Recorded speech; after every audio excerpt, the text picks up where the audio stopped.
यर्मिया 17 बाब। यहूदा का गुनाह लोहे के कलम और हीरे के नोक से लिखा गया है। उनके दिल की तख्ती पर और उनके मज़हबों के सींगों पर कंधा किया गया है, क्योंकि उनके बेटे अपने मज़हबों और यसीरतों को याद करते हैं जो हरे दरख्तों के पास ऊंचे पहाड़ों पर हैं। ऐ मेरे पहाड़ जो मैदान में है, मैं तेरा माल और तेरे सब खजाने और तेरे ऊंचे मकाम जिनको तूने अपनी तमाम सरहदों पर गुनाह के लिए बनाया लुटाऊंगा, और तू अज खुद उस मिरास से जो मैंने तुझे दी अपने कसूर के बायस हाथ उठाएगा, और मैं उस मुल्क में जिसे तू नहीं जानता तुझसे तेरे दुश्मनों की खिदमत कराऊंगा, क्योंकि तुमने मेरे कहर की आग भड़का दी जो हमेशा तक चलती रहेगी। खुदावंद यूं फरमाता है कि मलऊन है वो आदमी जो इंसान पर तवक्कल करता है और बशर को अपना बाजू जानता है, और जिसका दिल खुदावंद से बरकश्ता हो जाता है, क्योंकि वो रत्मा की मानद होगा जो बियाबान में है और कभी भलाई न देखेगा, बल्कि बियाबान की गैर आब जगहों में और गैर आबाद ज़मीन शोर में रहेगा। मुबारक है वो आदमी जो खुदावंद पर तवक्कल करता है और जिसकी उम्मीद खुदावंद है, क्योंकि वो उस दरख्त की मानद होगा जो पानी के पास लगाया जाए और अपनी जड़ दरिया की तरफ फैलाए, और जब गर्मी आए तो उसे कुछ खतरा ना हो, बल्कि उसके पत्ते हरे रहें, और खुश्क साली का उसे कुछ खौफ ना हो, और फल लाने से बाज ना रहे। दिल सब चीजों से ज्यादा हिलाबाज और लाइलाज है, उसको कौन दरियाफ्त कर सकता है।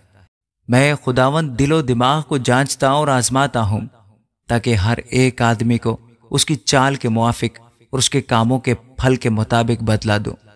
बेइंसाफी से दौलत हासिल करने वाला उस तीर की मानद है जो किसी दूसरे के अंडों पर बैठे। वो आधी उम्र में उसे खो बैठेगा और आखिर को अहमक ठहरेगा। हमारे मकदिस का मकान अजल ही से मुकर्रर किया हुआ जलाली तख्त है। ए खुदावंद इस्राएल की उम्मीदगाह, तुझको तर्क करने वाले सब शर्मिंदा होंगे, मुझको तर्क करने वाले खाक में मिल जाएंगे, क्योंकि उन्होंने खुदावंद को जो आबे हयात का चश्मा है तर्क कर दिया। ए खुदावंद, तू मुझे शिफा बख्शे तो मैं शिफा पाऊंगा, तू ही बचाए तो बचूंगा, क्योंकि तू मेरा फख्र है। देख, वो मुझे कहते हैं खुदावंद का कलाम कहाँ है, अब नाजिल हो। मैंने तो तेरी पैरवी में गडरिया बनने से गुरेज नहीं किया और मुसीबत के दिन की आरजू नहीं की। तू खुद जानता है कि जो कुछ मेरे लबों से निकला तेरे सामने था। तू मेरे लिए दहशत का बायस ना हो। मुसीबत के दिन तू ही मेरी पनाह है। मुझ पर सितम करने वाले शर्मिंदा हों, पर मुझे शर्मिंदा ना होने दे। वो हिरासा हों, पर मुझे हिरासा ना होने दे। मुसीबत का दिन उन पर ला और उनको शिकस्त पर शिकस्त दे। खुदावंद ने मुझसे यूं फरमाया कि जा और उस फाटक पर जिससे आम लोग और शाहाने यहूदा आते जाते हैं, बल्कि यरूशलेम के सब फाटकों पर खड़ा हो और उनसे कह दे कि ऐ शाहाने यहूदा और ऐ सब बनी यहूदा और यरूशलेम के सब बाशिंदों जो इन फाटकों में से आते जाते हो, खुदावंद का कलाम सुनो।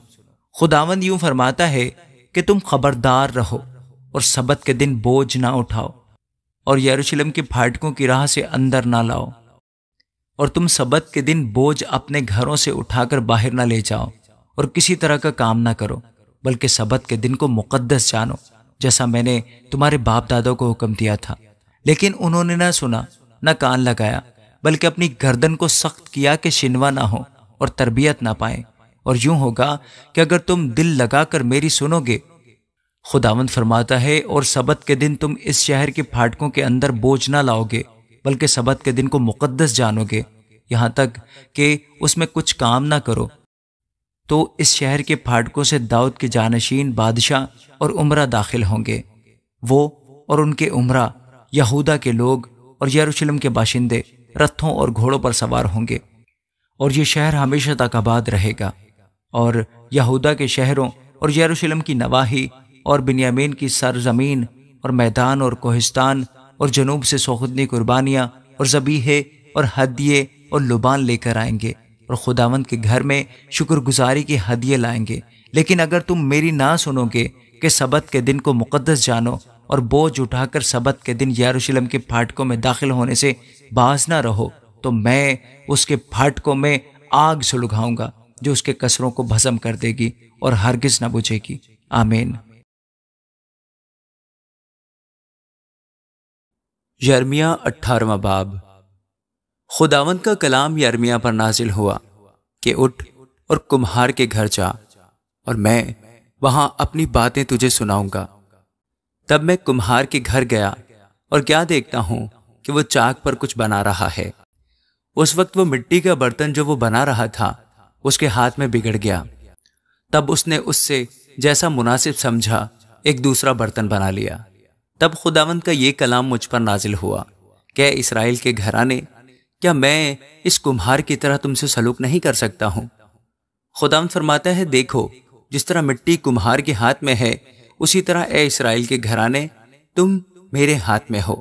اگر کسی وقت میں کسی قوم اور کسی سلطنت کے حق میں کہوں کہ اسے اکھاڑوں اور توڑ ڈالوں اور ویران کروں، اور اگر وہ قوم جس کے حق میں نے یہ کہا اپنی برائی سے باز آئے، تو میں بھی اس بدی سے جو میں نے اس پر لانے کا ارادہ کیا تھا باز آؤں گا۔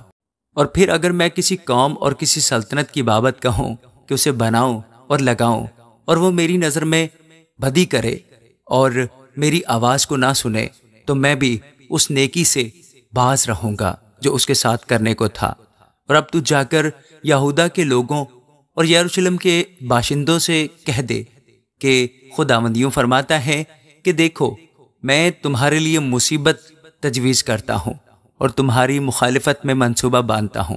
سو اب تم میں سے ہر ایک اپنی بری روش سے باز آئے اور اپنی راہ اور اپنے اعمال کو درست کرے۔ پر وہ کہیں گے کہ یہ تو فضول ہے، کیونکہ ہم اپنے منصوبوں پر چلیں گے اور ہر ایک اپنے برے دل کی سختی کے مطابق عمل کرے گا۔ اس لیے خداوند یوں فرماتا ہے کہ دریافت کرو کہ قوموں میں سے کسی نے کبھی ایسی باتیں سنی ہیں؟ اسرائیل کی کنواری نے نہایت ہولناک کام کیا۔ کیا لبنان کی برف جو چٹان سے میدان میں بہتی ہے کبھی بند ہوگی؟ کیا وہ ٹھنڈا بہتا پانی جو دور سے آتا ہے سوکھ جائے گا؟ لیکن میرے لوگ مجھ کو بھول گئے اور انہوں نے بطالت کے لیے بخور جلایا، اور اس نے ان کی راہوں میں یعنی قدیم راہوں میں ان کو گمراہ کیا، تاکہ وہ پگڈنڈیوں میں جائیں اور ایسی راہ میں جو بنائی نہ گئی، کہ وہ اپنی سرزمین کو ویرانی اور ہمیشہ کی حیرانی اور سسکار کا باعث بنائے۔ ہر ایک جو ادھر سے گزرے دنگ ہوگا اور سر ہلائے گا۔ میں ان کو دشمن کے سامنے گویا پوربی ہوا سے تتر بتر کر دوں گا۔ ان کی مصیبت کے وقت ان کو منہ نہیں بلکہ پیٹھ دکھاؤں گا۔